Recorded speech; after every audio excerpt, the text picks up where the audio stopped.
So, welcome to Camp Michaela. What we are is a grassroots tent encampment for the homeless. This started started a long time ago, a good year and a half to 2 years ago, when Michael O'Toole and Annie and I sat down and we started planning. From there, let's bring forward to September 7th of 2015, when a group from Homeless Action, a handful of advocates and their friends, headed over to an abandoned parking lot at the Sonoma County Water Agency. And there, on a Labor Day, a very hot day when no one was looking, we set up a bunch of tents and declared that Camp Michaela had come into existence, and indeed it had. So we have now been going for going on 8 months. We have since moved from the water agency to a lot behind the Dollar Tree store in Roseland, which is where we are now. And as you see behind me are 6 wonderful people who are part of Camp Michaela. How the camp works is every Sunday we have a mandatory meeting, and that's where rules and policies are made. That's where concerns are raised. That's when people talk about the successes as well that have happened during the week. We have a camp manager, John Ruano, that you'll be speaking to very soon, who does all the on-the-ground work, or at least a lot of it. And a lot of us try to back him up, but no one can keep up with John. He's a great, great guy. We have a lot of stories of people who have made this camp into their home. A lot of people talk, or at least some people talk about that they no longer feel they're homeless, but they're houseless. But because we have such a tight community here, is that provides a sense of being connected. And a big chunk of humanity begins to be restored as a result. And that is huge for people who are forced to live on the streets in this society. So the community aspects that we have here, everyone has chores, things like trash, water, kitchen duty, so that everyone is contributing. And we have a system of if you don't do your chore, then you gotta make it up. We also have a thing of there's no booze or drugs allowed inside the camp. We are not technically a dry camp, however. What we do have is a behavioral model. The idea is that overcoming substances is hard enough, but when you have to do it on the streets, it's particularly odious. So here, if you're doing substances, we require you to do them outside of camp, and for those substances not to interfere with your behavior in camp. If they are, then we have to take further steps, which we don't like. So that's a little bit about the background on it. We are currently hoping to become sanctioned. Once we become sanctioned and find a more permanent spot, then it takes a huge weight off the minds of those who are living here. Because the threat is always that, the cops really could come in and throw us out, as long as we aren't sanctioned. But we do have a sense with the Board of Supervisors that they are behind what we're doing, even if they don't quite come out and say it. We also have some support on City Council in the way of persons such as Julie Combs, who's been very, very supportive of initiatives to help the homeless. Hi, my name is David McMinn. I'm a resident here at Camp Michaela. I arrived here back in September last year. Came from Texas. I was basically homeless in Texas, and I was moving to Oregon. But my brother had cancer, and I stopped here to help him go through the chemo. And then when he was done with that, I would go on to Oregon. Well, I had no place to live, and I was out on the streets and living in the bushes, and was finding out all kinds of things about homeless people that was not on the good side. Besides being rousted out of bushes by the police in the middle of the night because you're trespassing, the insecurity of the crime on the streets. It was all not looking very good. And I was actually told by a police officer to come to this camp and try to get in here, and it was a good place. And when I arrived and was finally admitted into here, it was more than what I expected. And it was very clean.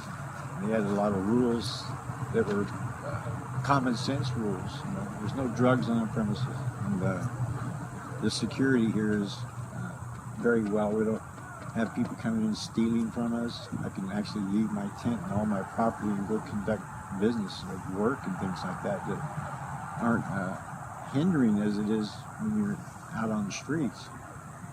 But I have a lot of health issues too, and I'm on some drugs for hepatitis C that kind of fatigued me. But I couldn't leave to Oregon like I wanted to, so I kind of stuck here while I go through my treatments. And I decided to kind of put 2 feet and jump forward and jump into the homeless action and helping the homeless out to find housing.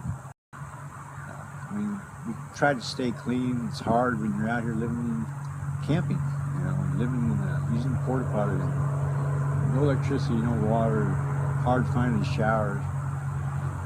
This is a real big step forward for a lot of people. I came to Michaela. My name is Annie O'Malley. I came to Michaela because it was either that or sleeping on a heating vent in downtown Santa Rosa. Here in Michaela, at least I'm safe. And I was an advocate here before I came, and they kind of voted me in to be able to come. The reason I'm here is because my landlord decided he wanted to be able to get $1,600 for my apartment, and I'm on HUD instead of $1,200, which is what HUD offered them. And so here I am, and I'm just really glad I'm here because I didn't know where else I would go. He didn't give me enough time to be able to get on the list, the waiting list for the other HUD apartments. Before this, I was a homeless advocate with Michael O'Toole, and really wanting for homeless people to get what they needed, wanting very much for small homes. And although I knew this could happen to me, I really didn't believe it would. I've never been homeless before. I didn't want to be homeless. I'm almost 62, and I didn't want it to happen. And I do not want to become acclimated to it. My name's John Ronald, and I'm at Camp Michaela too. I'm actually the manager of Camp Michaela. We're here trying to keep it going so we can get more homeless off the streets if we can get this camp sanctioned. My wife and I have been on the street for about 2.5 years, and on September 8th, I think it was, I heard on the radio that Carolyn and them were opening camp up there, and I went up there on the 9th, moved in. I told them I'd be here until the end of the duration, until we get somewhere at. And we're just trying to make it so we all can live decent and have a place to stay and be comfortable. We've even had 5 people that were in camp find homes, real houses, from being in here in the camp because they felt comfortable and secure. And I'm not going to quit. Even if we get kicked out of here, we're going to find another place to go. Thank you. And being in here, I found that I was diabetic, on insulin and everything, and I was able to monitor my diabetes, and I'm off insulin, and I keep checking myself every day, make sure I'm okay, and I'm taking my other medicine, and so far I'm just about conquered diabetes, being on the street. So people who say they can't conquer their sickness out here, they can if they really put their minds to it. So this, it makes me feel like I'm safe. This is my home, and we have a cat, 18-year-old cat that stays with us, and we all feel comfortable. And all the people that are involved in the camp, we're all friends, and which is one good thing. It's like a little community here.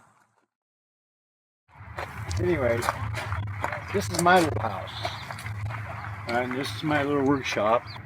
Besides working on the homeless effort, I try to create things.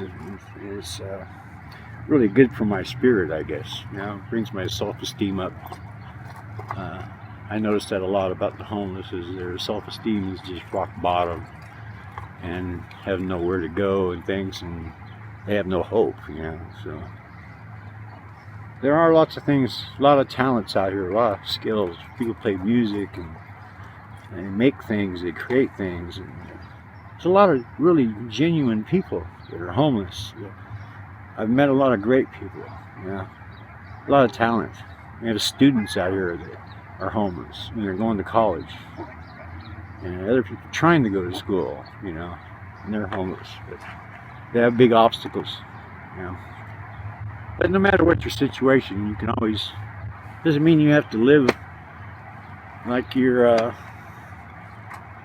destitute. I mean, you know, you can clean up, put nice clothes on, and do just like you do if you're living in a house, just like anybody else, except you're in a tent. Because you never know what you